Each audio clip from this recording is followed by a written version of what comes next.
body and speech. Well, look what we do with our hands. Look what we do with our mouth. Look what we do with our body. We use it based on attachment and anger and depression and jealousy and low self-esteem and neurosis, and we harm ourselves and we harm others. It's pretty clear. Look at the world. Like I said, you don't steal because you love somebody. You don't punch somebody because you love them. You don't kill somebody because you love them. It's clearly driven by the delusion. So these demented states of mind have to be controlled. The first level is control the servants of them, which is the body and speech. That's called behavior.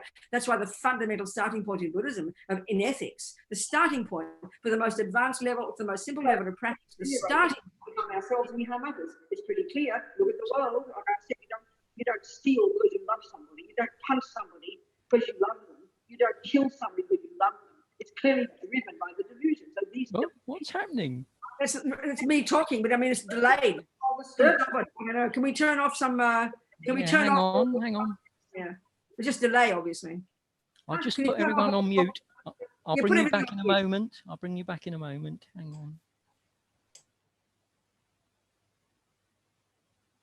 Given that, the first job, and this is to answer your question, in Tantra, if you want to be practicing Vajrayana, even until understanding intellectually, this is your starting point. You've got to learn to harness anger, harness attachment, harness depression, harness fear, and control the servants of it, stop harming others. And if even at that level of practice, the consequence of this would you become more peaceful, more controlled, more equilibrium, more relaxed, more fulfilled, more joyful. This is fundamental starting point. Now you go to the next level, still in the Hinayana level of practice, not even on the Mahayana path yet. We now learn to get into the mind itself and start to unpack and unravel these states of mind using Buddhist model in order to super clearly understand them, how they function.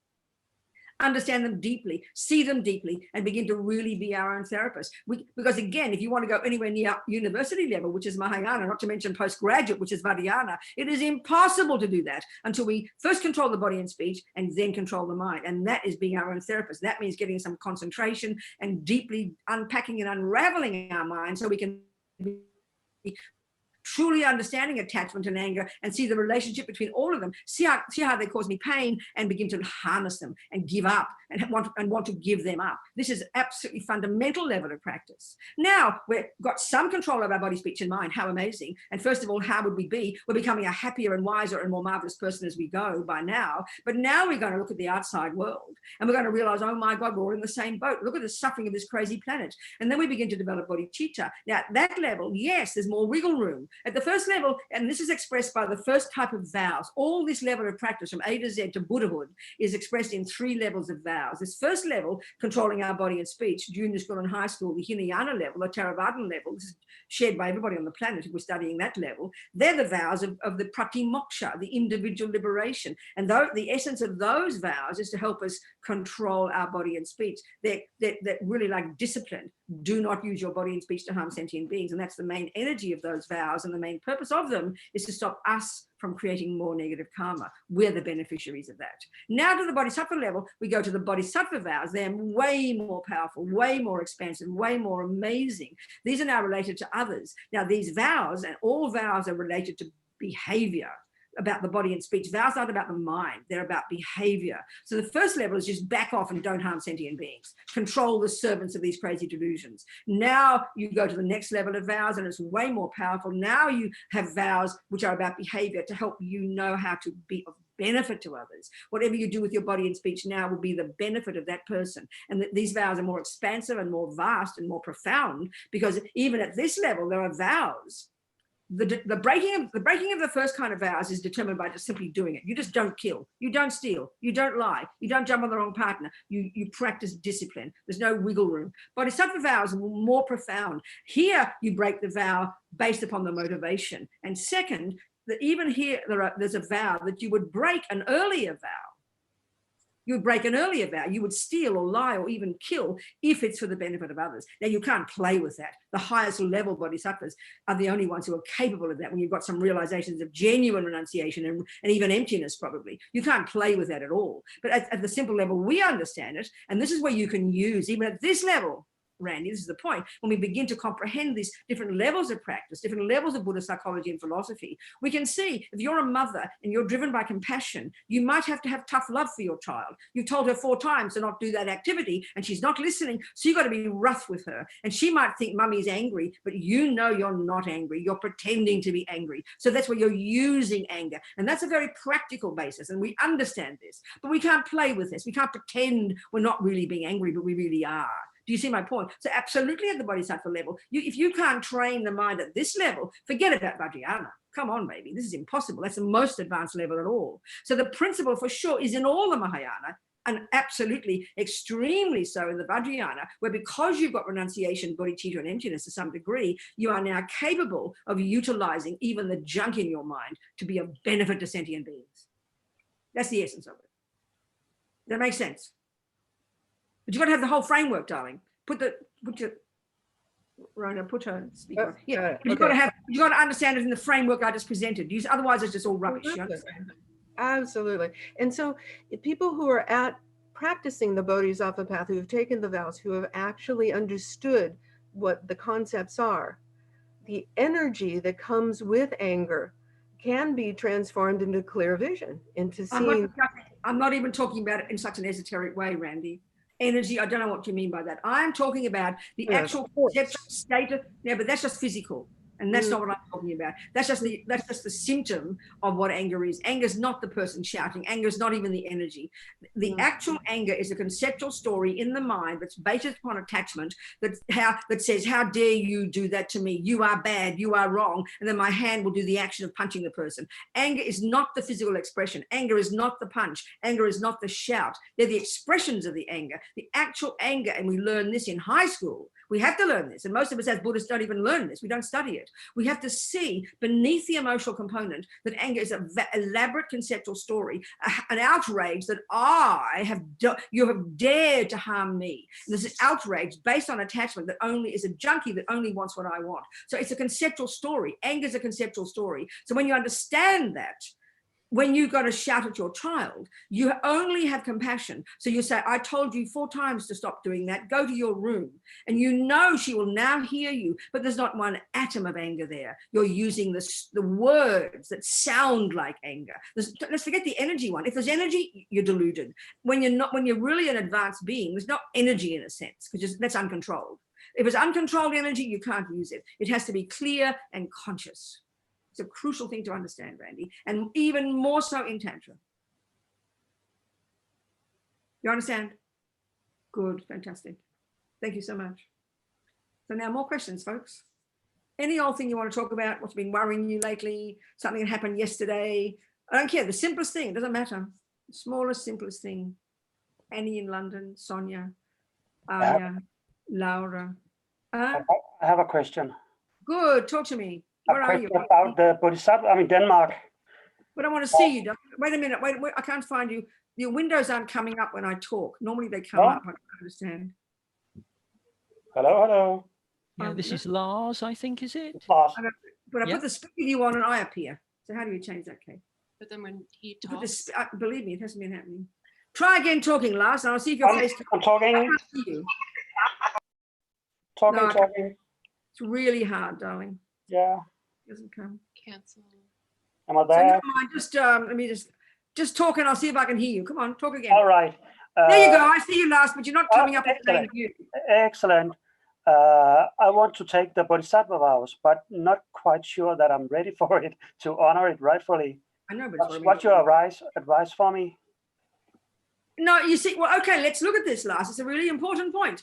You know, if we present the way Lama Tsongkhapa, which is the lineage that I'm part of, and it's all the same in all the different Buddhist traditions, like any body of knowledge that you're studying, you have to know the criteria, don't you, of when you're prepared to go to the next level. You have to know, you have to tick the boxes and know, okay, am I prepared to go to the next level? Have I graduated from junior school? Can I move into high school? Can I go to university? There are a series of criteria, aren't there? Wouldn't you agree with that in all bodies of knowledge? Well, it's exactly the same here, Lars. So the very bare minimum, in order to get to know that, feel that you're ready for the Bodhisattva vows, you would you'd have to have you'd have to have taken refuge already. You'd have to have taken some of the lay vows, and you'd have to have a really clear understanding of what renunciation is, which is you have to understand karma. You have to want to know that you, and this is a crucial point, and we often miss this in our culture, Lars. The whole point behind the first level of practice is you've got to know why you are suffering, which is to do with karma and your delusions. So you deal with karma in the very first level of practice, where you live in vows, you live according to Buddha's kind of, you accept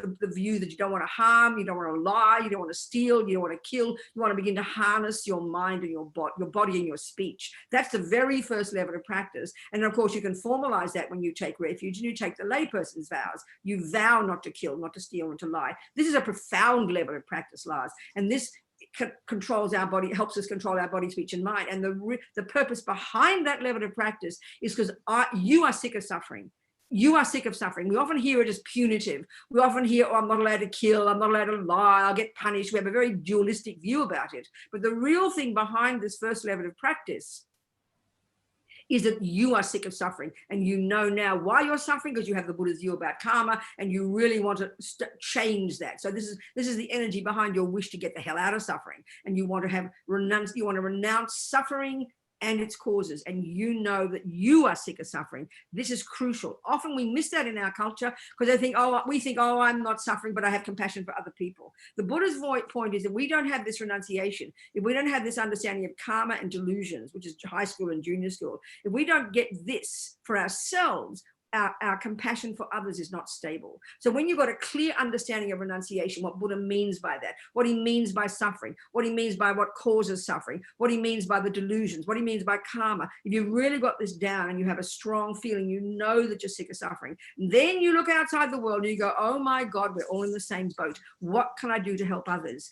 Then even intellectually knowing this, then you're ready to go to the next stage and attempt to, listen to the Bodhisattva vows and try to live according to them, because they're super powerful. What do you think? Does that make sense? Yes, makes a lot of sense. Good. Thank you very much. Good, darlings. So so we communicate. You can discuss it more. We'll just listen. We can listen. We can talk about it. And if you need to ask more about this, you can email me. Whatever. Do you understand? Thank you. Good, Lars. Who else then? More things. This is very helpful. Good questions. Tasty stuff. Hello, Doris. I can see Doris in Nova Scotia. Vladimir, who else is there? Can I ask a question, please? Question. Hello. You certainly can. I want to find you, darling. Where are you? What's your name? Chrissy Martindale. I can look for you, Chrissy. I can never. You've got a pink top on. No. For some reason, I can't get your face. You're not coming on my view when I put it up there. Never mind. Do you want me to ask a question anyway? But I want to see you first. I want to see your face, darling. All right. You got your picture on. Your picture's on, right? Yeah, it's on there. Yeah. Let me keep looking. There's 4 pages here, but there's no green. Normally when you talk, there we go. There I am again. Which one? Like that. There's usually a green window comes up around when you talk. I can't see a green window. Can somebody else see another green window for me? Where she is? You need me to talk again so that you can see me. Are you Christy? There you're Christy, but you're no green window. Never mind. I can see you. Okay, so just keep talking. Hang on a sec. What? They might have you on spotlight video. What spotlight video mean? I think that you can do that so it stays. So listen, I think Rona. Yes, it's set to something that you've got to turn off so I can get the people, so I can see their faces. It's called spotlight.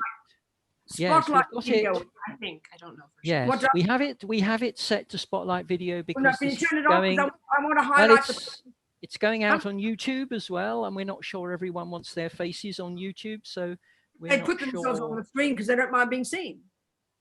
Okay, so we'll ask. And if people don't want to be seen, they'll just turn their face off. That's the point. That's why we have the options. Good. So we'll ask our YouTube broadcast manager if you can switch spotlight off. Normally, that's what I've been having all these last 6 weeks. Every time I do it, if people don't want their faces, you just turn your screen off yourself. That's in your control. Yeah, it's easy. And there are lots of people who don't have their face on, so that's fine. I think we've done that now. Yes. Chrissy, see if I can get you, Chrissy. Now, let me see if I can see you. Yeah, I can see Rona now. Now, where's Chrissy? You talk now, Chrissy. Go on. I'm talking now. Can you see me now? There you go. Now I can see you, darling. Yay. Excellent. Okay, so my question is, can you tell me what realizations are I've heard Lama Zopa Rinpoche I say a lot know. of the time, at some stage when you've done all the practice, you get realizations. What No, are darling, they? I know, it's just this way they use that word in Tibetan culture or in Buddhism. It's sort of, it's not that complicated. You know, if you're learning to make a cake, you learn the theories first and you stumble along and you look at the recipe book, and then one day you've learned it so well, you don't need the recipe book and you can do it automatically and the cake comes out beautiful. That's a realization. In other words, it's not just intellectual knowledge, but it becomes experiential knowledge. Do you understand? Okay. That's all it means, darling. But of course, the point here is there's levels of it. You can still have you can even have a level of realization at the level of theory. You'll be able to even know the recipe pretty easily. That's the first level of realization, intellectual. But then eventually when you get the cake and make it beautifully every time, when it's automatic, that's a realization. So here, of course, we're discussing much deeper things, but that's the principle. So with most of us right now, we have intellectual knowledge about renunciation, but to actually have it experientially, that's pretty advanced. Forget about emptiness, forget about bodhicitta, you understand? But at least starting with the intellectual and recognizing that and knowing that is a really good start. And it's Okay, gradual. thank you. It's step by baby step by baby step. Do you understand? Yeah, okay, thank you. You get the point now? I do, yeah, it's the experience. But Yes. I think one of the key things here, Chrissy, I think our big problem in the West, when we read these teachings and we listen to what bodhicitta is and we listen to what emptiness is, and clearly it's so advanced, we can't even imagine being like it. So we get a bit down, a bit sad and think, well, that's impossible. How can I have that realization? But the thing is, it's really important to be delighted that we can even understand it intellectually. Okay, if we leave it there and we make the mistake of thinking we've got the realization, then we're in trouble. But at least we know it's only intellectual and we can practice a tiny bit every day. It's incremental, it's gradual. Instead of always thinking, which is what we often do, oh, I only know it intellectually, I never have any experience of it, and we get a bit stuck and depressed. But be delighted that we're trying to practice even, because it's gradual. Okay, thank you very much. Yeah. Thank you, Susie. Who else has me? This is really good. All these questions are very helpful. Come on, Can I everybody. ask the question? Yeah. Sorry, I have to have a bit of a cough. Hang on a second, I've got a cough.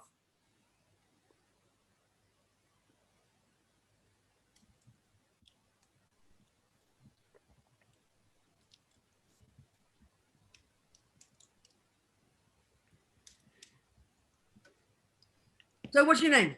Hector, hi. Hector. Hello, Hector. Hiya. Talk to me, darling. So my friend Afra, who's also on the line, recommended I come here.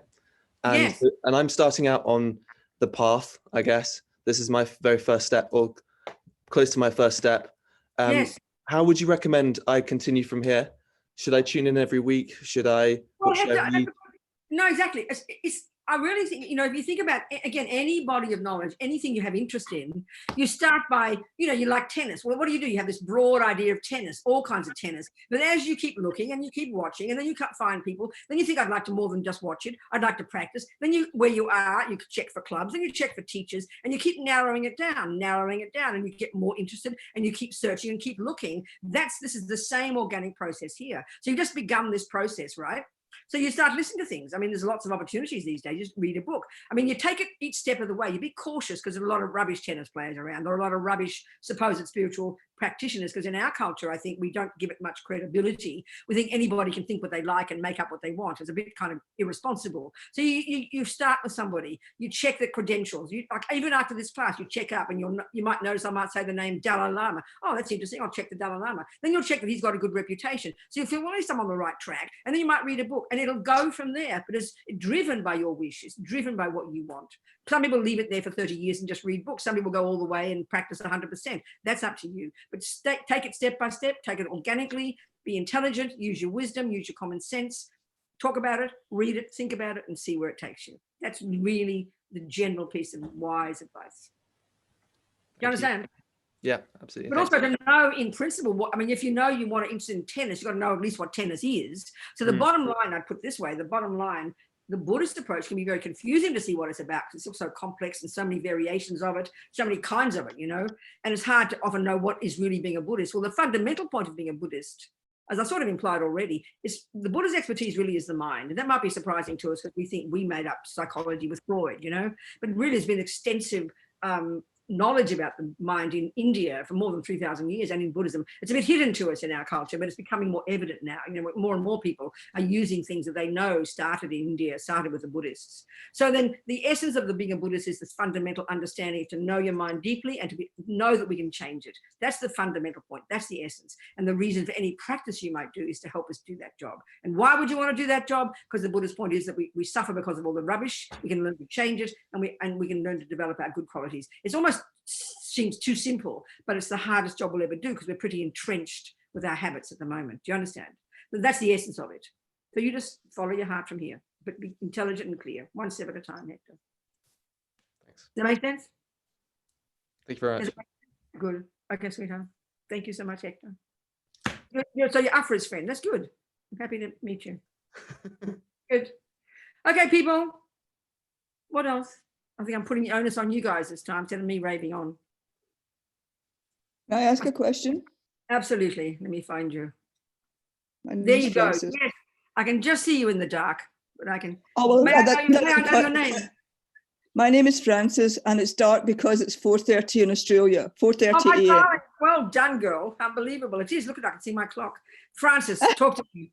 Talk to me, Frances. I wanted to talk to you about when you talk about a bird having two wings, and the two wings are wisdom and compassion. Yes.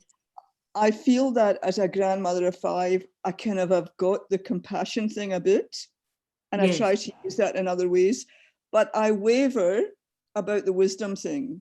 I wonder if that presents itself as a realization, or it's like the baby step things that you talk about that we have to acquire along the way. I understand. It's a really good point, Frances. No, I think the wisdom wing, it sounds a bit abstract, wisdom. We have to sort of look at what we mean by that. Yeah. But the broad approach in Buddhism, the broad approach is this, that, and as I sort of mentioned it briefly before, at the very Yeah. first level of practice, and we can look into our mind and we can recognize we have fears, anger, jealousy, so all these things. We recognize these very intimately, don't we?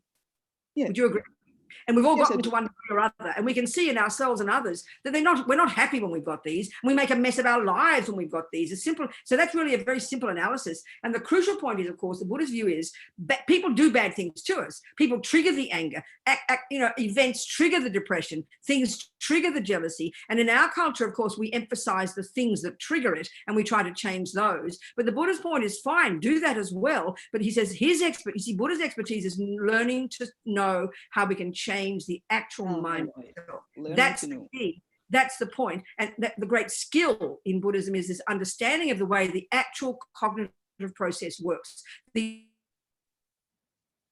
And feelings and emotions, which at the moment feel like a big soup and we can't tell one bit from another. But that's where this fundamental practical technique that the world knows as mindfulness, concentration, we begin to use that. So then we can learn to know the Buddhist model of the mind. You've got to study it a little bit because it's different from Jung and Freud. And then you learn, as Lama Yeshe puts it, learn to be your own therapist and gradually learn to lessen the anger and lessen the depression and lessen the jealousy. So one of the consequences of that is that you become less neurotic, you become more happy, more brave, and it definitely informs your compassion because you can, this is the wisdom part, you can now see other people more clearly. So in other words, if you've got a grandchild, and this is typical of grandmas and mummies, you've got enormous attachment, which is this neurotic, deluded, over-needy state of mind that makes them look like a saint. And then we know this, especially with mums. I mean, maybe grandparents are different, but mums will let their children get away with murder. Oh, the poor darling, he doesn't. When everyone else can see that she's being manipulated, that's because of attachment. And that's all your own neediness and your own rubbish. And we can see that in other people. We've all got it. And the point about the wisdom aspect is you're as blind as a bat. You can't see properly what your little boy is doing. You don't know how to help. Therefore, you're not qualified to help him because it's just foolish compassion. That's the wisdom component. It gives you more clarity. The less deluded and neurotic we are, the more clear and wise we are in our ability to help others. That's the point. I got it.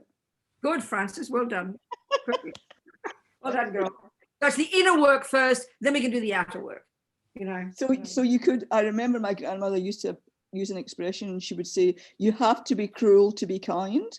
Well, that's what I was mentioning before, you know, to that one point earlier, that when you really know your own mind, when you really realize and you're very objective and you're clear and you're not caught up in all the attachment of your little daughter, you can see she's really playing with you. You can see that she's not listening to your advice and you can learn to be strong. And that can only come if you've got wisdom. If you're full of attachment, what will happen is if you're full of attachment and your own neediness, you'll be all loving and let a kid get away with murder. And the next day, because you're angry, you'll slap them for the same thing. So there's no clarity. There's no wisdom at all. Whereas if you've got more in control of your own mind, you're more stable and steady in your ability to help your daughter. And she knows she can trust you're like a rock of Gibraltar. Absolutely. That's right. Thank you. Whereabouts in Australia are you? I'm in Byron Bay. Oh, well done, girl. 4:30 there. It must be, what are we now? It's April. You're getting warmer up there, aren't you? It's actually the 1st of May here. Oh, of course it is. That's exactly right. It's Wednesday. I think it's Wednesday. Oh, no, it's Thursday. What are we? We're Friday morning. Oh, no, we're still Thursday. We're still Thursday. We're all behind. We're Friday. There you go. And So, the weather's what's the weather like? absolutely drop dead gorgeous. Oh, I'm so happy Beautiful. for you. Good. I'm very glad. Yes, Good. thank you. Thank you, Francis. Thank you, darling. Take Very care, helpful. everyone. Thank you, sweetheart. Okay, people. So now we have a question from Nick. I don't Wonderful, know if you Nick. can ask it, Nick, or shall I just read it out? I don't seem to be getting any response Just from tell me Nick. what this question is. Good. What's the Yeah, question? so from the Nick? question is, it's a question about Vajrasattva practice. Yes. Question is, can I do this purification practice even if I'm only a beginner? That's a really good point, Nick. I think let's look at it from another perspective. One, we tend, as we know, we're Tibetan Buddhists, we will call that practice Vajrasattva but the actual practice is broader than that. The actual practice is really known, it's a series of 4 steps, and they're called the 4 powers or the 4 opponent powers. And it's really the term for these 4 steps that are the essence of this approach called purification. So to understand that, we have to understand karma, because it's about karma. So Buddha's view is, generally speaking, that every millisecond of what we think and do and say, without exception, every millisecond of what we think and do and say programs our mind. Every millisecond of what we think and do and say sows seeds in our mind, and unless we pull those seeds out, they will ripen at our future as our experiences. Oh, my pot of flowers is just fallen over. Okay. Oops. One person. Okay, so every second we think and do and say something. This is really these words are very simple, and we maybe have heard 1,000 times about karma, but this is really unbelievably necessary to understand this basic principle in Buddhism, that every millisecond of what we think and do and say, that means without exception, every second of the day, we are doing this constant process of what they call creating karma. Karma means action. And the first part of it is mental action. So every second, because we're programmed in most of what we do, it's instinctive. We don't notice this is what's happening. We just think, oh, I'm doing this and I'm doing that. We don't understand the process. We don't understand the details. But these details are quite intricate. Every second of the day, we're doing something with our mind, which follows, that then is carried out by our body and speech. And every one of these actions has a particular character of either being negative, positive, or neutral. As simple as it sounds, but it's very nuanced, and we have to become very familiar with it. So every action that's triggered by attachment or depression or fear or jealousy, you name it, we're all in the same boat here, then that's going to be sowing seeds in the mind that will ripen in the future as not very happy experiences. The positive actions, any actions we do motivated by love, compassion, empathy, kindness, they are sowing seeds that will ripen as happiness. Broadly speaking, this is the principle of like Buddha's botany, if you like. So given that we're ordinary human beings, I'm not talking about, we don't have to be Hitler here or, rapists or something. We're ordinary beings who get upset easily, get angry easily, get depressed, get jealous. They naturally inform what we say, they inform what we do. This is normal human world. Join the universe here. So Buddha's view is quite intricate, quite precise. Every one of these actions counts. We tend to think, oh, it's okay, we're ordinary people, we just do things bad sometimes. But that's like saying you're throwing seeds into your garden every day, and some just will be weeds, and what can I do? I can't help it. Of course you can help it. You can learn botany. You don't want bloody weeds growing in your garden, so you've got to know how to identify the seeds. It's quite an intricate job. That's the approach in Buddhism. As we progress on our path, we become more intimately familiar with our thoughts and feelings and emotions, so we can begin to control this process of sowing seeds. Why? Because I'm sick of suffering, honey. I don't want gardens full of weeds and no flowers and no herbs and no veggies. There's no way. I want happiness. Thank you very much. Very simple. So that's the fundamental thing that drives our taking on board as our hypothesis this view of the law of cause and effect that we are in charge of. So the very first level of practice, junior school, entry level, grade 1, as Lama Zopa says, is the very first thing is at least stop doing more actions, at least stop sowing more seeds that will ripen as your future suffering. At least, obviously, stop sowing seeds. Well, how do you do that? You stop killing. You stop stealing. You stop cheating on partners. Particularly for us humans, we're maybe not raping or killing too many people, but we use our speech. So we try to stop lying, stop rabbiting on about nothing, stop harshly talking about people behind their backs, stop abusing people. 4 main things of speech, which even if we could control these in one day, that will make a profound effect to ourselves, not to mention others, and would start, and we're refraining from sowing negative seeds. So this is the first one, stop sowing negative seeds. The very next level of practice, you've got to pull out the seeds that you've already planted before they ripen as weeds and suffering. So that's called purification. This is the next level. So it's the same principle as karma. Everything you do, think, and say programs your mind. So this process of the 4 powers, the 4 opponent powers, the 4 R's is a good way to remember. The very first one is called regret. The next one is we can post notes about all this if people want it on the Jamyang website, or Rona can send this to you, everybody. Yeah. I'll put some notes together. The first one is called regret. I'll explain. The second one is called reliance. The third is called resolve, the remedy, and the fourth is resolve.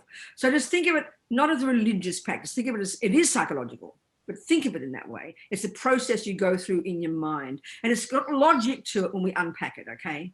So the point here is, for Nick's question, the third step is where you do the Vajrasattva part. That's why we tend to call it the Vajrasattva practice, but actually it's the practice of the 4 opponent powers utilizing the Buddha Vajrasattva. So I'll explain. So the first step is the crucial one. If we don't enter into this one properly, the rest of them won't follow, you know, and this is very simple. If you've just, you know, eaten sugar and you know that it'll help you get diabetes, if you don't acknowledge that you've eaten sugar, it's very obvious, isn't it? If you say, no, you know, if you don't recognize and acknowledge and accept the fact that you ate the sugar, you can't go through the process of beginning to get rid of it and stopping doing it again because you don't want diabetes. So it's a very practical first step. So, you know, if you don't do that, nothing will continue. So you've got to acknowledge, I did eat sugar. Now, what we do is, and this is just an analogy for doing a bad action, and don't get jealous, don't get neurotic about this. We're all human beings. See, the Buddha's view of karma it's not anything to do with punishment and reward, because in Buddhism there's no punisher and there's no rewarder, and this takes us time to hear, because when we hear karma, we hear it as exactly the same as someone says not do this, and if you do it you'll get punished. There's no view like that in Buddhism because there's no punisher, there's no rewarder. This takes time to think about, but when we do think of it this way, it brings a profound difference in our understanding of this principle. For the Buddha, this is natural law. No one's running it. There's no creator. It's not punishment. It's not reward. It's like botany. It's a natural law. You know, weeds is not punishment. It's just the fruit of you sowing seeds. Flowers are not rewards. They're just the fruit of the seeds you planted. And we know we prefer flowers to weeds. That is pretty straightforward. So, okay. So this first one, regret, then, is very powerful. Which is ownership of it. I did take sugar. I did badmouth my boyfriend. I did kick the dog. I did kill my mother, whatever it might be. An action that you know is labeled negative because it was driven by a delusion and you harmed another. First level, you harm yourself. But this is the first, a simple one. You regret, you notice you ate sugar, it's going to be a suffering result. So the same here. So this is a tough one because what are our normal ways in our lives? We either deny we did it. I did not eat sugar. We blame someone else. Who gave me sugar to eat? It's not my fault. Or we get guilty. I'm a bad person. I ate sugar. There are 3 normal modes and they're all neurotic. They're completely ridiculous, you know. So regret sounds like that one called guilt. I'm a bad person. That's very much what we run to. And this is very deeply ingrained in us. But the Buddhist view is so clear and it takes a while to change that. So the Dalai Lama asked one time, what's the difference between guilt and regret? This attitude they're calling here, regret or maybe remorse, you know, and you can interpret these words whichever way you like, but I'm giving the Buddhist definition here. So the normal one of guilt is, as His Holiness said, you look into the past and you go, well, I did do this and I did do that and I did do this. And then you go, then you conclude, and I'm a bad person. Now this we run to like a magnet. We all do this because it's the function of ego. And what it essentially is is called anger, but you are the object. Let's say I'm mad at Doris. And what is anger? Doris, you did this and you did that and you did this. And then I'll conclude, and you are a bad person. Look at our lives. We know this. And so what anger does, as we know, Doris was my best friend and suddenly she's cheated, she's taken my boyfriend or something. Think of something simple. And suddenly overnight, that one action, I now paint the whole of Doris with that one action. I forget all her good qualities and I say she is now evil and I'll never forgive her and I hate her for the rest of my life. This is normal world. That's called anger. So it is a fact there. She did cheat. She did take my boyfriend. But what anger does is over exaggerate her badness and make the whole of Doris bad. Well, that's exactly what guilt does. It's so tragic. It's like crime against ourselves. But we do it automatically. Don't blame your Catholic mummy or your Jewish mummy. It is the function of ego grasping, the root delusion in Buddhist psychology. It exaggerates. So guilt is, I'm a bad person because you did this action and this one, you take those and you paint the whole of yourself with those actions and you forget all the good qualities and you say, I'm a bad person. This is our worst suffering in our culture and we run to it automatically. So that's why when we hear about karma, it's really hard to hear it in a very intelligent, respectful way. We just hear it as more blame, more punishment, more hellfire and brimstone. Very hard to hear it properly. So it's so important to the starting point with Buddhism. You've got to recognize Buddha does not assert a creator. He has no role for a creator. He's not being rude for those who accept the creator, but there's no part of Buddhist philosophy that asserts that. And so we're not created by anybody. The Buddha's role, as Dalai Lama said, karma is like self-creation. We go from life to life, bring our own mind with us, this non-physical continuity of mental moments, and every millisecond what we think and do and say programs this consciousness, and so we are producing the person we become by what we do and say and think. It's a pretty intense concept, but I mean it's not that illogical if you think about it. So we are in charge of this process. So the basis of wanting to abide by the laws of karma is I don't want future suffering. I'm sick of suffering. So you stop creating the causes for it. And because you don't want suffering, you then do the next job of putting atomic bombs under the seeds you already planted in the past, preventing them from ripening. And that's the purification practice. As Lama Zopa says, we are insane not to do it every day. Because every second of the day we are sowing seeds, And because we're not holy beings yet, because we've still got attachment and anger and fears, like I said, we mightn't be rapists and murderers, but we've all got delusion. So many of our actions are based on delusion. So we're popping in negative seeds all the time. It's just it's like a technical explanation, not guilt, not shame, not blame. It's technical, and we have got to get in charge of it because we are the one who creates ourselves. So the first step is crucial, opens the door to it. Yeah, I did do that. I ate. So when we know ourselves and you don't want diabetes, you don't blame the sugar company. You can sue the sugar company if you like, but what good will that do? You've got to stop eating. You've got to recognize you ate sugar, take responsibility and know that you've got no choice, but you've got to fight. And this is the fourth step. I will not eat sugar again because you're sick of the suffering. So the first step is you acknowledge you ate sugar.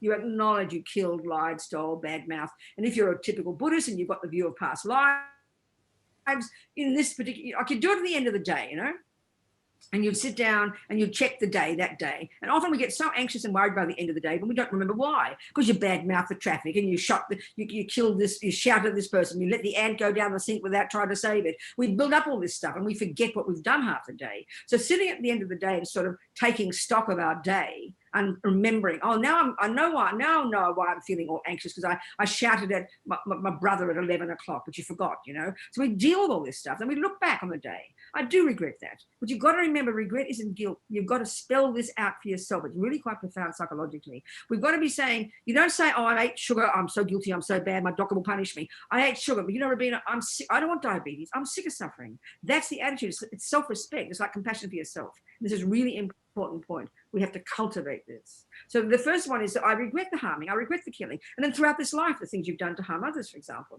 I always quote, if you've killed, let's say, we might have been fishermen, we might have been used to be a hunter, maybe we've had a few abortions, maybe we've, whatever. I mean, just join the universe here. So of course, I think of the one, my abortion, I always quote the story.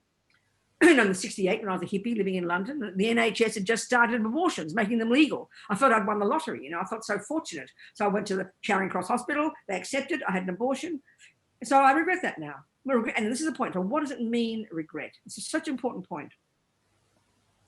Sometimes what we think it means is I shouldn't have done that. That's anger. When your mother hits you, you shouldn't have done that, we say. That's not useful. That's a stupid, angry, inappropriate, impractical point of view. It doesn't help. There's no action from that. But if you recognize, I did do that, I ate the sugar. There's no point in saying I shouldn't have eaten sugar. What good is that? And this is a big distinction to make.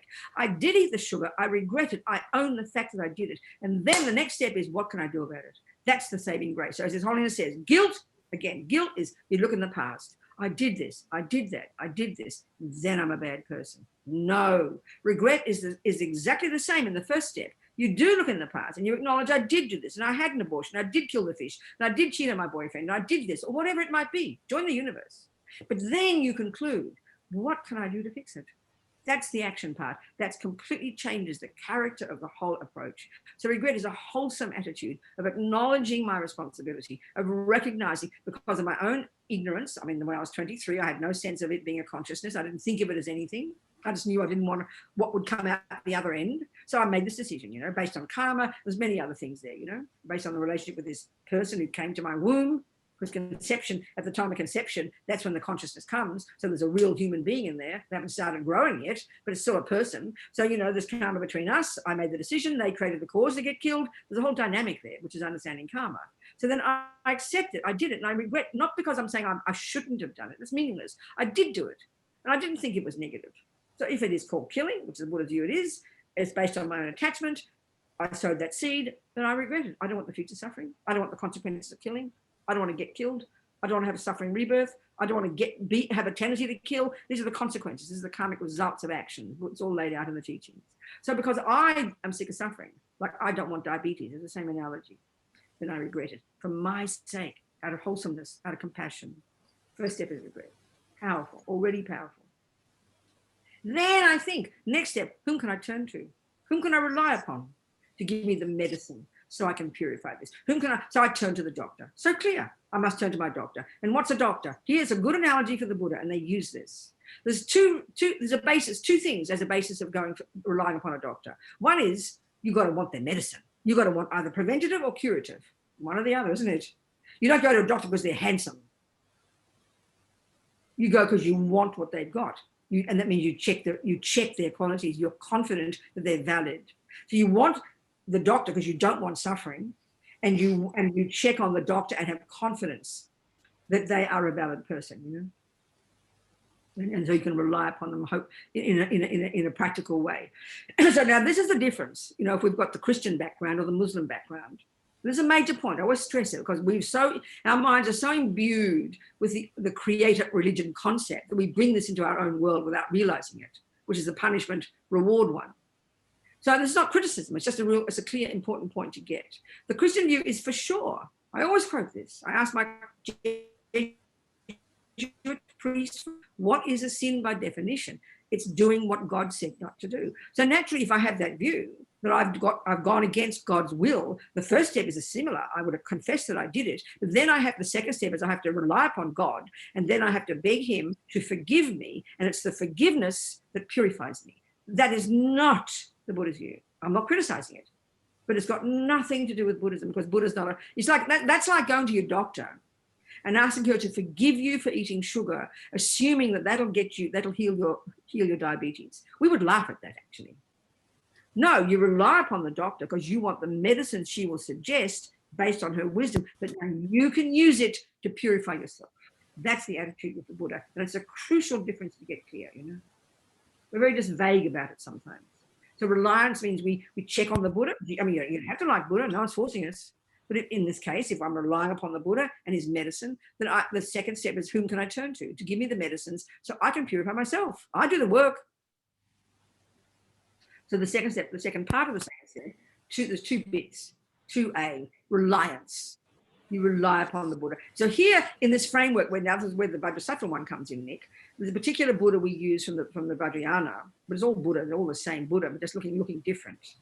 But it's a particular Buddha called Vajrasattva, which is a general, it's like the Buddha in Tantra. It's the same as the Buddha in Sutra, as a monk. It's the same person, but just look different, you know, the qualities of a Buddha.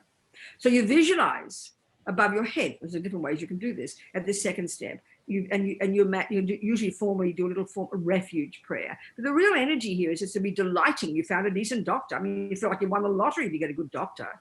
You know, I mean, you meet a doctor tomorrow and you've got COVID-19. They say, I've got medicine for you. You'll think you won the lottery. You'll be so blissed out.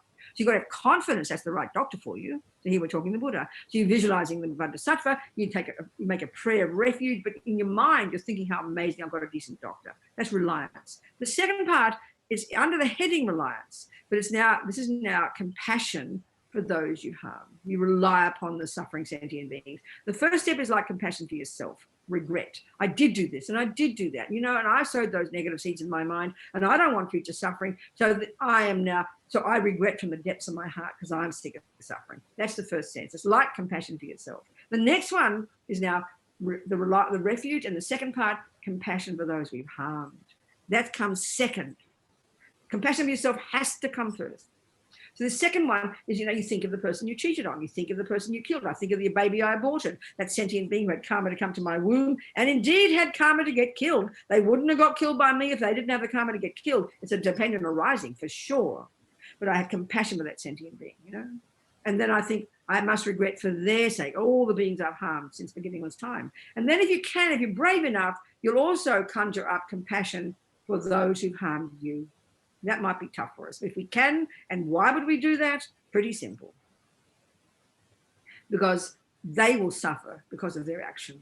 It's like a mother for her child, you know, this junkie kid.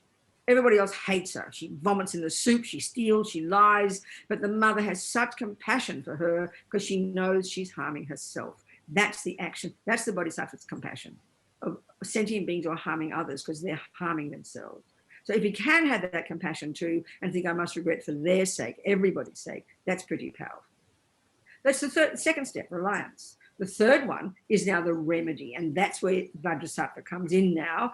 And so this third step really often is called the antidote. So naturally, let's say you're regretting killing in the first step. An antidote to killing would be to save lives. You just do the opposite. So in your life, of course, you would do that. You might go buy some fish that will be used, or like little worms that might be used as bait, and you release them. You might save the lobsters and release them. That's a profound action. You might go and help people in the hospital. Helping sick people is an antidote to killing. Everything you do is an opposite to the thing that you're regretting. It's pretty obvious. As Lama Yeshe says, we create negativity with our mind. And so we purify it by creating positivity with our mind. There's nothing set in stone, you know. So the antidote in general is the opposite to whatever you regret. And we must do that in our daily lives. But here, in this third step, all the lamas praise this practice as a really potent, really powerful remedy. Any practices, as we know in Tibetan Buddhism in particular, any practices that bring in the Buddha, that have the Buddha, that relate to the Buddha, that we use in relation to the Buddha, we visualize the mantras we say, they have so much more power for our minds. We do the work, okay? We do the work, not Buddha, but we rely upon the Buddha. We use the Buddha. We use his medicine. We do the work. It's so important to remember that. So this third step, you visualize the different ways of doing the meditation. You'd visualize Vajrasattva already. You now visualize nectar coming. You'd say the mantra, and you're using your mind to really imagine purifying all the actions of your body, speech, and mind. That's the third step. That's where practicing Vajrasattva means, including the reciting of his mantra.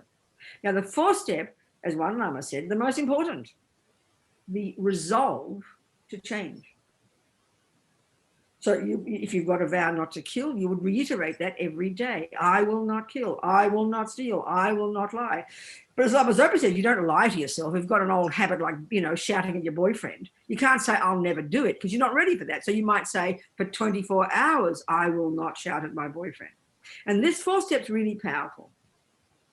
It's like making a decision, you know. We know ourselves. You can say for 27 years, oh, I must go on a diet. You won't go on a diet until you say, I will go on a diet. You might, every time you meet a friend, you must come for dinner one day. Yes, I must. But until you actually set the date and the time, I will never come for dinner. So this is the fourth step. I will not kill. I will not lie. I will not lie forever until the day I die. Or I will not badmouth my boyfriend for 5 hours. You make a statement. You give yourself a timeline. This is really serious. And we all know that when you decide something, it becomes deeper in your mind. So the purification practice is this. This is what purifies your mind. These 4 steps. There's more to it than that. All that, is that helpful, Nick? And so the answer is yes, you can do it without having received an empowerment. Finally, that's the answer. Are you there, Nick? Yeah, he's still Good, not. wonderful. Okay. Yeah. Here, there is his note. Thanks, fantastic. So, are there any questions about all that? Because it's a big mouthful, I just said. You know. Hi, Venerable. It's Hello, me, darling. Jimena. Yes, talk to me, darling. Could you please explain me this little sentence of Mahamudra? I know it's advanced level, but I can understand. It says, when the object is not there, the concept can't be there. Object and subject operate together. When we experience Mahamudra, Very dualistic simple, phenomena Jimena, it's very no simple. longer operate. Jimena, it's very simple. Have you ever been angry with somebody? Yeah. Okay, good. So let's just say it's Mary. Let's say your sister Mary and you're angry with her. So anger is in your mind, right? So how does Mary appear to you? She doesn't appear very happy. She appears, you don't like the sound of her voice. You don't want to look at her, right? Would you agree with that? She appears kind of ugly, doesn't she? You agree? Yes. Yes. So ugly object, ugly Mary is the product of your mind. So if there's no anger in your mind, there is no ugly Mary. That's what it means. It's very simple. Okay. So simple. It's so simple, darling. Don't make it complicated. It's so simple. Okay, thank you. This is the Buddha's point. We make up stories. So Mary might have taken your boyfriend. That's a fact. That's not a lie. But anger is an exaggeration and a story your mind makes up that paints a picture of ugly Mary. So if you do not have anger, you will not see ugly Mary. Very simple. Okay. And this is how you, all the way from that, all the way to enlightenment. Okay. Thank you. Thank you, Jimena. Okay. Who else? Can I ask a question, Venerable? Any old thing. Absolutely. Go on. Where are you? Cam. Oh, there you go, Yeah, Cam. Talk to hi, me, can you darling. see me? How are you? I'm good. How are you, Venerable? Are you dealing with everything well? Are you doing Yeah. well with Jamyang? Yeah, we're okay. We're okay. We're safe and we're well. You still locked down in London? I'm at home. I'm working from home, but they're locked down that's in right. the centre. Yeah. Yes, exactly. No, exactly. Yeah. So it's London's. But So they're what okay. is in Australia? It's quite different, isn't it? It's not, London still things are pretty bad, aren't they? Or in England in general, right? The numbers of deaths have plateaued, but they're still pretty high at the moment. Okay. Yeah. Yeah. Okay. It's sad. It's not good. But we'll get through it. Anyway, yeah. So talk to me, Cam. So my question has been on my mind is there a relationship between impermanence and emptiness? Absolutely. Of course there is. Even in the different, when you study Buddhist tenets, which is this presentation, like a bullet point presentation of the different views that have cultivated over the centuries in relation to various Buddhist philosophical viewpoints, particularly the one about emptiness, okay? So you could argue that there's one level of the different tenets, the view of gross selflessness, a grosser level of emptiness is actually subtle impermanence. It can be mistaken for that. But in fact, that's a good thing. If you don't get mistaken, that's not good. But if you know that by realizing impermanence and then gross impermanence first, then subtle impermanence, this is a really good stepping stone. You go more subtle and more deep and you finally get to emptiness. So yes, there's absolutely a relationship. Absolutely. There is. Okay. Very helpful. Thinking about impermanence leads you to understand emptiness but you got to understand it properly. I mean, I remember one time talking to one practitioner, and this would be a mistake, that I said, when they were discussing their meditation, and I said, well, when do you meditate on emptiness? And they were talking about meditating on subtle impermanence. They said, oh, that comes naturally. Now that would be not correct. You'd have to have the correct concept and understand the difference conceptually, and then your meditation will see the difference and you will get a realization of emptiness. Emptiness will not come naturally. It's got to coming from the proper hard work. It's a really crucial point, but it's a marvelous stepping stone, Cam. You understand? Okay. Make sense? Yeah, I think so. Thank you. Well, because why? I mean, you should look at the grossest mistake we make. This is logical. One of the gross mistakes we make, we set everything in stone. We see it as unchanging. That's called grasping at things as unchanging. And that even to anybody with half a brain can see that is not true. But we cling to that. And the very gross mistake in ourselves is grasping at a permanent me. We can't bear the thought that we're changing moment by moment. That's evident. Now, that's meaning, so when we start to counteract that with the understanding of impermanence, then the view of a solid concrete thing starts to shift, doesn't it? So that's all emptiness is a much more subtle presentation of how there's literally nothing you can pin down. It's a much more subtle presentation of that general idea. Yeah. You understand? Yeah. Yeah, I think, I mean, in my mind, it's because impermanence, you know, it's only talking about a thing changing in time, and so like on a much deeper level of emptiness. Like something changing over time doesn't mean that necessarily it's empty of being I don't understand. Sorry, I'm not following. That again, Cam. That doesn't sound right. What are you saying? So impermanence implies emptiness, but not the other way around. Is that what you're saying? Well, that's a good way to put it, yes.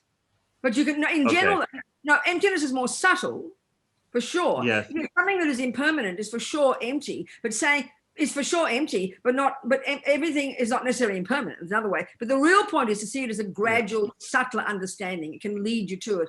Starting off by stopping seeing things as concrete and solid and unchanging and uncaused, that's really gross mistake. To beginning to understand they are impermanent, but still you get and even when you do subtle impermanence meditation, you can't pin anything down. You can do a really good analysis of like even time. You start to pin it down an hour to a minute to a second. And even now with our little clock watches, with our little watches, we can get it down to 100 millionth of a second. Still you can't, we're waiting to find that fundamental building block. You will never find it. You can continue to break down things. You will never find something you can pin down. There's the building block, if you like. You won't find that. So it's then that all this understanding of such permanence, then as you keep progressing, you'll begin to, it's a stepping stone to getting your head around there's not even anything inherent, intrinsic at all.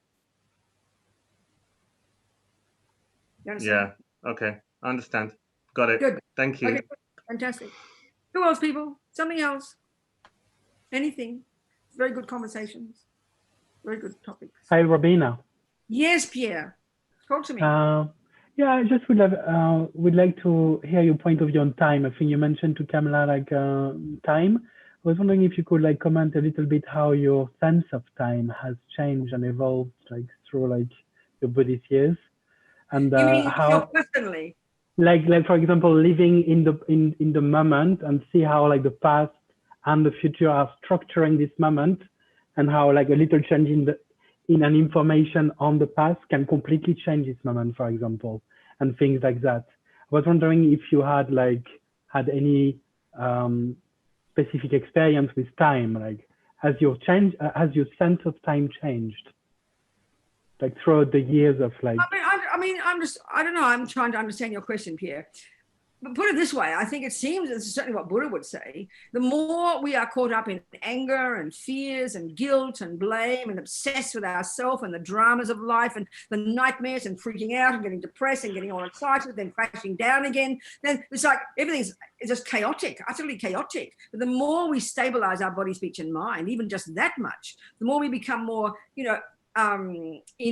recognizing things change moment by moment and accepting what happens moment by moment, then the sense of time, it becomes less dramatic.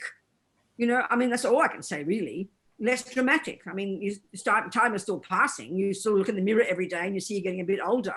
That's still happening. But I think your experience of it, when you're a little child, things will last for an eon.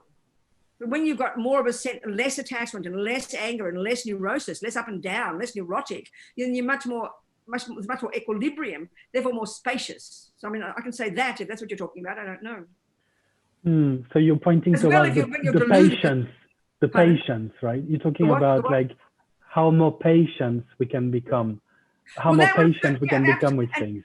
Good. That's a good point, because patience, often we misuse that word sometimes, I think. We think of like patience as being like passive aggression, putting up with something horrible. But actually patience is a very profound kind of courageous attitude that counteracts attachment. When I've got strong attachment for something to be the way I want, I'll get angry when it doesn't happen. So if you've got patience, the wrong cake will come on my plate, but I will accept it immediately and I'll just swim through it. It won't be a drama. So yeah, absolutely. Patience is profound. And then time is much more spacious then.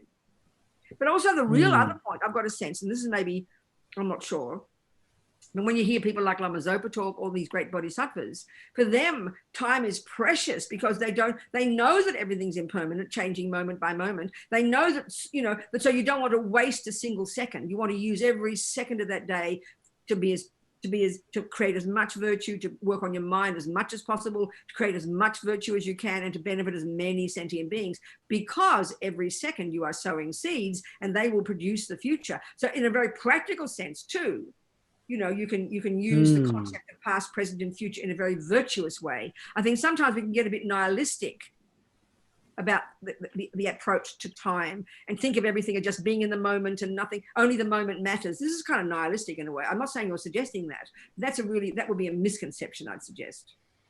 Of course, yeah. Is that not what you mean? Yeah, no, I was thinking of like, there is only this moment, but it's obviously like developing and changing with whatever we plant and everything. That's what I was thinking. But say it again, Pierre. Say it again, what you said. I beg your pardon. Yeah, no problem. I was just thinking that like it's like being in the moment, yes, but a moment that constantly like develops itself and grows and improve and increase. Yes, because it's dependent on rising. Yeah. Yes, if you've given up attachment and you've given up anger and a lot of the rubbish, you are living in the moment, Pierre. But the crucial point is this.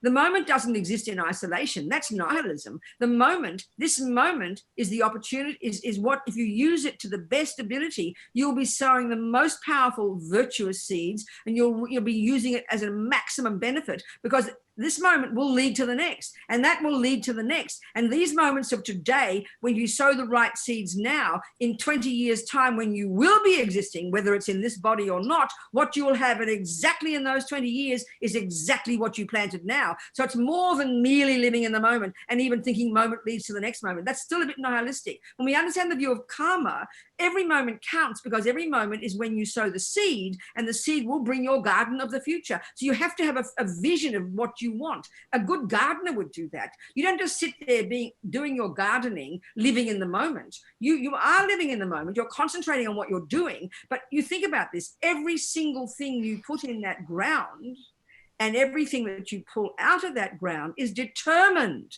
by what you want in 20, 30, 40, 50, 100 years, because that's what sowing seeds means. It's much more deep than merely living in the moment and with this one leading to the next. It's much more proactive. That makes a lot of sense. Thank you so much. This is based on the view of karma. But we can get very nihilistic. I'm not saying you're saying it, but the really nihilistic view in Buddhism about living in the moment, only the moment counts. There's a truth in that, but there's no, it's like it's a bit like thinking a gardener is living in the moment, and then you say to them, what seeds are you planting? Oh, it doesn't matter, I'm living in the moment. That's nihilism. Of course it matters. Because the garden of tomorrow is planted today. You've got to have that view. And often we miss that in the Buddhist view because we don't like the idea of karma. You understand? Yes, and because we only have only a small amount of energy every day, we should not waste it into leak hole, into sinkhole of anger and stuff like that take away our energy, whereas it could be used in something very cool, of something very good. I mean, something constructive. But not just for now, though, not just for now, but because what we do today determines what we will be in the future. We are creating the future every second. We have to remember that's not what most people think about Buddhism, but that's the meaning of the view of karma, which is the fundamental principle that is the basis of all Buddha's view of the universe. You understand? That makes a lot of sense. Yes, that makes a lot of sense. Cool. Thank you so much. Thank you, Pierre. Very kind. Who else? These are good, nice, meaty topics. Could I? Hello there. Pick up on that? Talk to me, darling. Just carrying on from that, because in some of what I've read and listened to, it seems to be suggesting that part of our problem is we make up the story about what's coming next, yes. And then when it doesn't come the way we want it, we want it to come, then we have more problems. So it's like you're going, right. So the tree doesn't grow in the right place. No, that's why we've got to learn the law of botany. So, you know, if we were ignorant, we knew there was, maybe if we, you know, if we're ignorant about botany, it's a really good analogy, actually. If we're ignorant about how botany works, and we just think, well, I'll just chuck a few seeds in without any wisdom, then of course you're going to be disappointed. The tree will be in the wrong place. But if you understand botany and you understand the law of cause and effect, and I think we get this in our daily lives, if you understand geometry and math, you'll be a good architect, and that plan you draw will bring the building you plan. You won't be disappointed. And the Buddha's saying right now, by living in attachment and anger and fears and blame, we're just throwing chaotic seeds everywhere, making up a fantasy of what we think we want, but not knowing how to create it, and then freak out when the wrong thing comes. So we're living in chaos, he says. Do you understand? Yeah. It's a very interesting point, isn't it? Yeah, because you know, if I misinterpret it, I can almost feel myself contradicting part of what I understood from what you were previously saying to Pierre. No, exactly. You can easily misunderstand, yeah. But the crucial, yeah, that's right. Yeah, that's exactly right. And we're living like that now. We're living in, we think attachment is all excited. I've got a wrong view. I'm completely believing you're going to make me happy. I make up all these stories about you. We're going to live together and have 5 babies and do this. And I set it in stone. It's all perfect. And I demand you behave exactly as the way I want. Of course, I'm going to be disappointed. You could drop dead tomorrow. I'm not looking at reality. And this is where Buddha says we're living in suffering, because we're making up fantasies about the future. And I'm not knowing, I'm just hoping it'll happen. It's like sitting in your garden and hoping you'll get a tree. It's ridiculous. You've got to have laws and logic to it. That's the view of karma. It's very surprising, but it really is like that. So if I'm realistic with you, and I know we're both impermanent, I've got this relationship, I'm going to try and make you happy, you're trying to make me happy, I'm going to put up with your problems, I'll accept that you won't put the toilet seat down, you'll accept that I'll snore in bed, and we'll be realistic with each other, we won't be disappointed. That's the point, because attachment brings disappointment, but realistic brings kindness and virtue, and then we take things one step at a time. And even without doing much deep analysis, then we'll have a happier, better life, more realistic. Attachment and anger and the rest are not realistic, Buddha says, they're fantasies. Does that make sense? Yeah, thank Good. you. Okay, thank you so much for being my boyfriend for 5 minutes. Okay, people. Can I ask a question? Absolutely, sweetheart. Judy, go and talk to me. Hi, Robina. What's the Buddhist view of memory? Human memory. That's a great point. I mean, okay, let's just present again the big picture for a second. The Buddhist view, you know, is that we've got this consciousness, this cognitive process, these thoughts and feelings and emotions. And for the Buddha, they're like a river of mental moments. And as you know, theoretically, Buddha would say they didn't start in your mummy's womb. This mind of yours didn't come from God or mummy or daddy. It's got its own continuity. So this river of mental moments, they call it a mental continuum. This river of mental moments of yours goes back and back and back and back and back. The first point. Second point, as we've talked about with karma, one way the mind works is it's a qualitative thing. Everything you think and do and say, so seeds in the mind that'll produce your future experiences. But another more fundamental point, and this is Geshe Tashi in London said one time. He said, the other one is every second that you're thinking and doing and saying something, every second anyone has any experience of anything without awareness, even it's like you're shooting a movie all day, and it's all stored in your mind. So memory is literally stuff you've done and thought and said before. And we know ourselves at the gross level that our mind functions using the Buddhist analysis. We've got gross conceptuality and we have the sensory consciousness. Now we know we don't remember even 99% of today. You see my point? Most of it's gone in one ear and out the other because our gross conceptuality doesn't have that capability. So we know in dreams sometimes we'll have memories of things. Things will pop up in a strange way. We'll even see the future sometimes because our subtler mind, everything is stored in the mind, but we can't access it. And that's why as we get concentration in shamatha meditation, we literally access a subtler level and we're able to access memories. That's called clairvoyance. That's our capability. Everything that we've ever thought and said and done since the beginning of this time is stored in our mind, literally. So we can, that's really the idea of memory in Buddhism. Is quite profound. Do you understand? And we have the capacity to access all of it as we progress spiritually. Do you understand? Does I think it's quite easy to get attached to one's memories. Oh, this is our biggest, I think this is one of our biggest problems with attachment, isn't it? I mean, I see this when I go online, I see in my iPad and I get more photos, they say, add this to another memory to have. People do things in order to have a memory. I mean, that's, excuse me, that's completely demented, you know? I mean, yeah, that's absolutely a very good point. That's memory based on attachment, you know? That's memory based on attachment, because with attachment, it's this fantasy state of mind that basically is never satisfied with right now. So we're either daydreaming about the past or we're fantasizing about the future, because we're never satisfied now. That's its main disease. So we can, you know, that's generally, and then of course we can distort our memories. That's another thing. But we live in memories because we're not happy with now. It's, as we all say, our mummies taught us, the grass is always greener somewhere else, either the past or the future. And as we often get older and people get lonely and sad, they live in their memories and weep and cry of the memories of being young and the memories of this. I see this with my siblings. There are 7 of us. We often can talk about the past. It can be done in a healthy way, in a virtuous way, but it can be really suffering if we do it just related to attachment. Is that what you're talking about? Is that what you're saying, Judy? Yeah, I think it's interesting the way that we often look at the past with rose-colored spectacles. And it's exactly right, isn't it? It's so true. And they're so true. Or if we're angry and upset and depressed, we only see the past as bad. And we do one extreme or the other, don't we? No, it's very true. And that's because we're seeing them through the lenses of attachment and anger or aversion or depression. Do you understand? So that's why, you know, if we didn't have attachment, we would be very blissful now. We'd be very joyful. We'd be happy. We'd be brave. We'd be courageous. We wouldn't be angry. We wouldn't be depressed. We'd know the past. We wouldn't kind of fantasize about it. We wouldn't cling to it. The reason we suffer so badly about the past now is because we're not happy with who we are now. The nature of attachment is by definition dissatisfied. We're always dissatisfied. You know, that's what the pain of it is. Do you understand? Interesting point. Thank you, Judy. Yeah. Okay. What else? Anybody? What time did we start, Kate? Oh my God, we had an hour and a half already. I can't believe it. Huh? Yep. Oh, another 10 minutes. 50, I was a bit late. I'm sorry. My God, goes so quick, doesn't it? Any more questions, people? Anybody in the notes, Rona? Yes, there's What's one. One here, yeah, from Francesca. Yeah. Yep. Can you give us an understanding of what alaya vijnana is in the context of Buddhism? Is it considered as our unconscious? I don't know. You've got to speak English. Darling, can you give me English words? I'm so sorry. Oh, that's the. I don't know those words. Can you tell me the English words? That's the storehouse consciousness. I don't know about that. That's a particular view in one of the tenets. What tenet is not. That, Rona? It's not in our tradition, is it? No, it's the.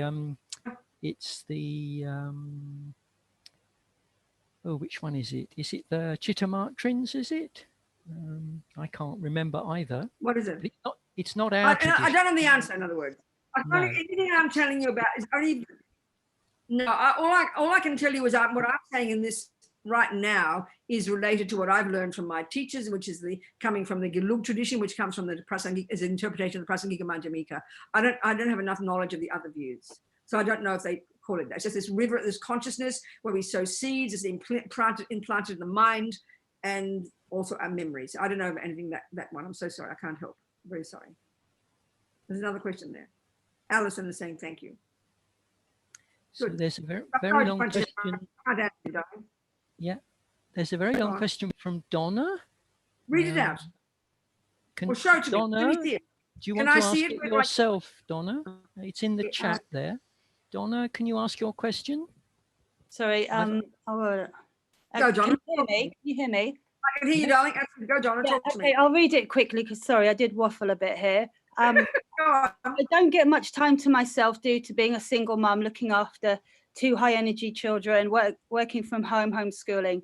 I don't get much time. I do prostrations in the morning while they're waiting for their breakfast. And I listen to your teachings in the kitchen when I'm cooking and cleaning, but I don't get time to meditate. And I feel guilty all the time that I just can't fit it in.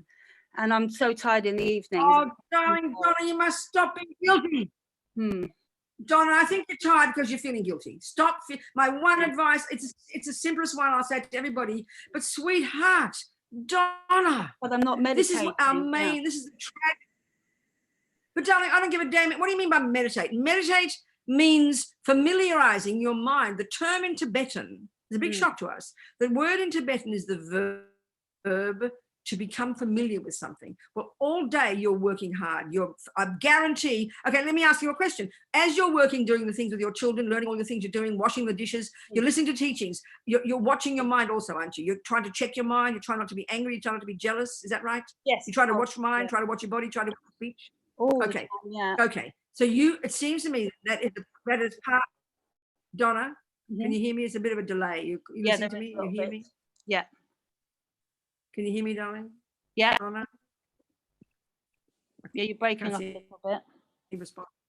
Yeah. Okay. So when you said Donna, when you said the word guilt, Donna, that's the problem.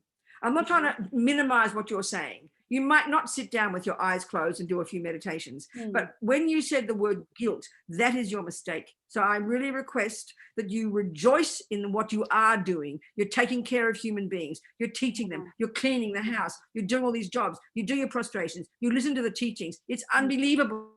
It is unbelievable, unbelievable. So guilt is your mistake. Guilt is what is dragging you down. This is the irony for every one of us. This is the terrible irony of attachment, darling. Attachment in its nature is dissatisfaction. And what we're mostly dissatisfied with is ourselves. It's a default assumption that we run to every second. In other words, we never are satisfied with how much we are doing. So if I ask you, are you killing, stealing, lying, beating up your children, starving them? The answer is no. Well, that means you're doing an incredible, proactive, virtuous job every day. You might not be doing some meditation. You might not be doing other things, but you are doing lots of good things.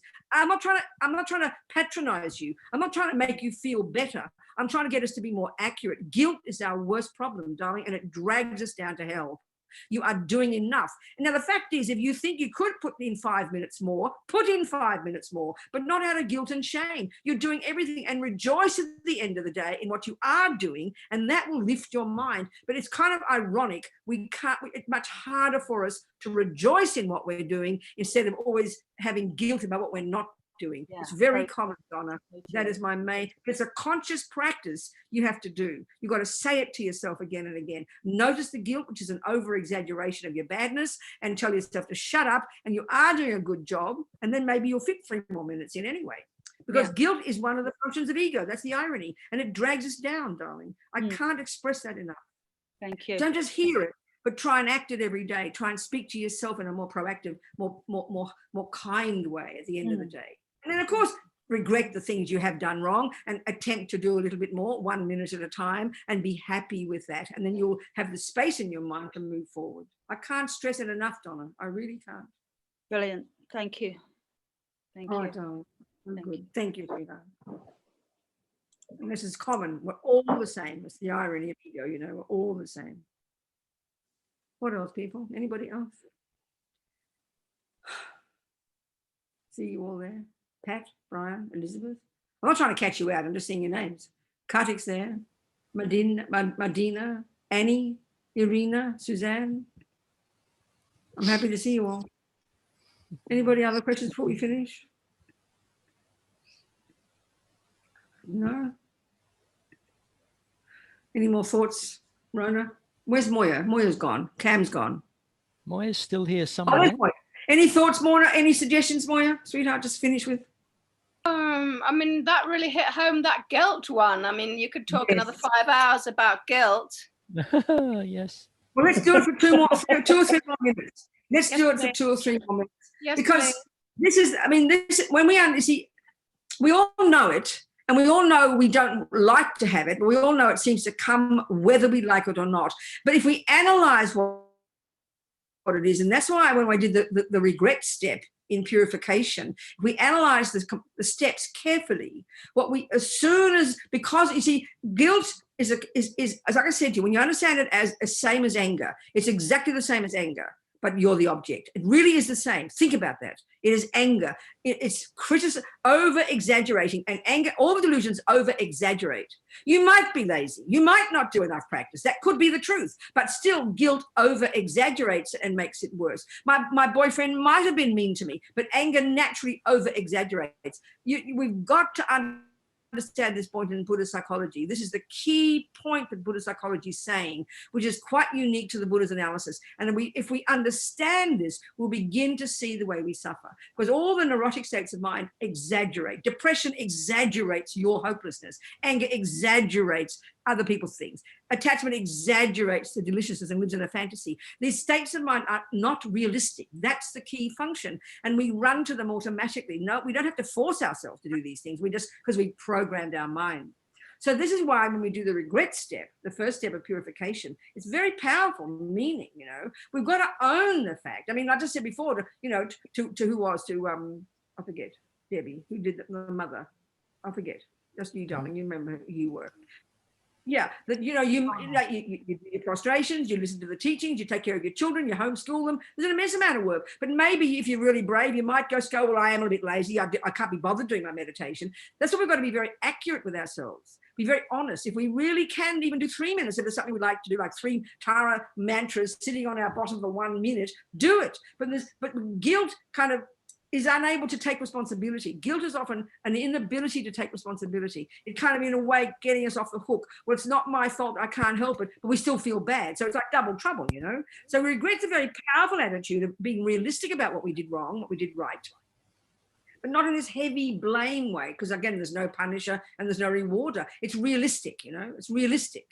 Then we can be courageous and we can take responsibility. So then if we can see, I don't do much other practice, but I'm doing my best, I am doing my best. And we've got to say those words to ourselves to counteract the guilt, to argue with it, because guilt is an opinion. Guilt is a viewpoint that is over-exaggerating my badness. And because we're so used to that, we're so familiar with that voice since we're born, it really does take time to argue with it. Not just accept it being there, but to argue with it. So we lessen it. When you feel the guilt, you've got to speak to yourself. Well, no, Robina, I am doing okay. I am doing my best. I could do more and I will try, but you try to be realistic. And then you go to bed with a happy mind. It's so important, but we've got to catch it 1,000 times a day, not because you're taught it.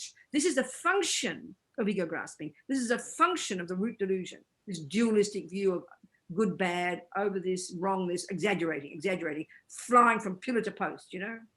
In other words, so when we have pride, and we mightn't think we've got pride, but we do have, when we do a good job, which is fantastic, we should rejoice. But what we then do is over-exaggerate our importance and start to puff ourselves up. And then we do a bad job, and we over-exaggerate our badness, and we deflate ourselves. So we flip from depression, low self-esteem to pride, like maniacs, you know? So it's quite subtle, this point that Buddhist psychology is making, that the virtuous states of mind are realistic, they're valid, they're reasonable. So we've got to be very conscious and argue with our crazy roommates, be very cautious and conscious in the way we have our thoughts. And thoughts are what inform these feelings, you know. This is just daily practice. This is daily practice every second. You know? So important. But this is why the lamas all tell us, and we know this. But I know for years and years and years I'd hear about it, rejoicing. And it sounds like Pollyanna. I just ignored it. What do you mean rejoice? I almost got annoyed, rejoice, you know, it sounds so pathetic.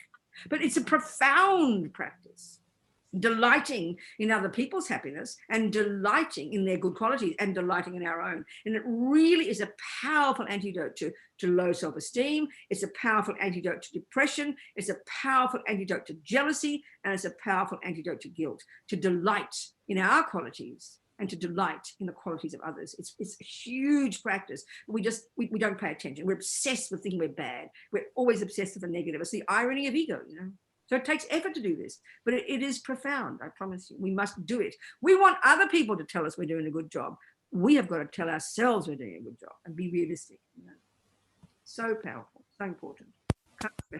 Robina, when you talk about the extremes and the exaggeration being such a problem, would you say also that the dulling the extremes might be an idea that you can see you are starting to, your practice is becoming viable when you don't believe that it's so bad or that it's so good? Yeah, this is absolutely right, Randy. This is one of the first parts of our practice.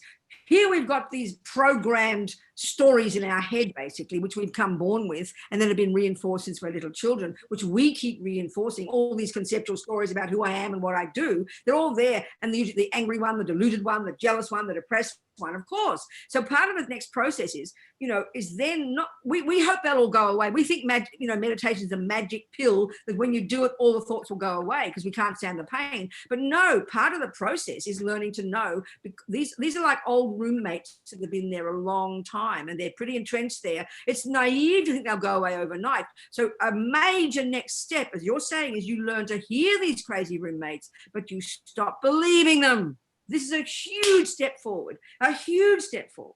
This is massive. We have a terror. We can't bear the pain of the depression and the pain of the jealousy. We wish it would all go away, and that's foolishness. We've got to live with these roommates, and it's a joke, but it's powerful meaning. And but learn to not believe that you're ugly, not to believe the depression story, not to believe the anger story. This is a major step forward. You don't feel much better, but at least you're loosening the grip of those misconceptions. This is a powerful step in practice. Absolutely, Randy.